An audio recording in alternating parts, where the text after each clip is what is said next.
ప్రభుత్వ పాఠశాలల్లో ఉపాధ్యాయులు ట్రాన్స్ఫర్ అవ్వడం చాలా కామన్ గా జరిగేదే. టీచర్ బదిలీపై వెళ్తుంటే పిల్లలు ఎమోషనల్ అవుతుండడం కూడా మనం చూస్తుంటాం. కానీ మంచిర్యాల జిల్లాలో మాత్రం ఓ స్కూల్ టీచర్ బదిలీపై మరో స్కూలుకు వెళుతుంటే విద్యార్థులు సైతం ట్రాన్స్ఫర్ సర్టిఫికేట్ తీసుకుని ఆ స్కూల్ కు వెళ్లిపోయారు. ఒకరు కాదు, ఇద్దరు కాదు, ఏకంగా 100 మందికి పైగా విద్యార్థులు తమ గురువు వెళ్లిన స్కూల్లోనే అడ్మిషన్ తీసుకున్నారు. మంచిర్యాల జన్నారం మండలం పొనకల్ ప్రాథమిక పాఠశాలలో జాజాల శ్రీనివాస్ 2012లో SGT ఉపాధ్యాయుడిగా చేరారు. అప్పటి నుంచి ఆయన అక్కడే విద్యార్థులకు చదువు చెబుతున్నారు. అయితే శ్రీనివాస్ జాయిన్ అయ్యే సమయానికి అక్కడ 5 తరగతులకు గాను 2 టీచర్లు, 32 మంది విద్యార్థులు మాత్రమే ఉండేవారు.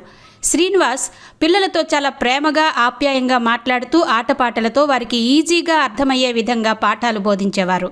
ప్రతి ఒక్క విద్యార్థిపై ప్రత్యేక శ్రద్ధ చూపించేవారు. దీంతో తల్లిదండ్రులను కూడా తమ పిల్లలను ప్రైవేట్ స్కూళ్లకు పంపించడం మానేసి ప్రభుత్వ స్కూల్లోనే చేర్పించేవారు. దీంతో పొనకల్ ప్రైమరీ స్కూల్లో విద్యార్థుల సంఖ్య ప్రస్తుతం 250కి చేరింది. శ్రీనివాస్ ఈ నెల 1న ఇదే మండలంలోని అక్కపెల్లిగూడ స్కూల్ కు బదిలీ అయ్యారు. పొనకల్ స్కూల్ కి అక్కపెల్లిగూడ స్కూల్ కు 3 కిలోమీటర్ల దూరం ఉంటుంది. తమకెంతో ఇష్టమైన గురువు బదిలీ కావడాన్ని పిల్లలు జీర్ణించుకోలేకపోయారు.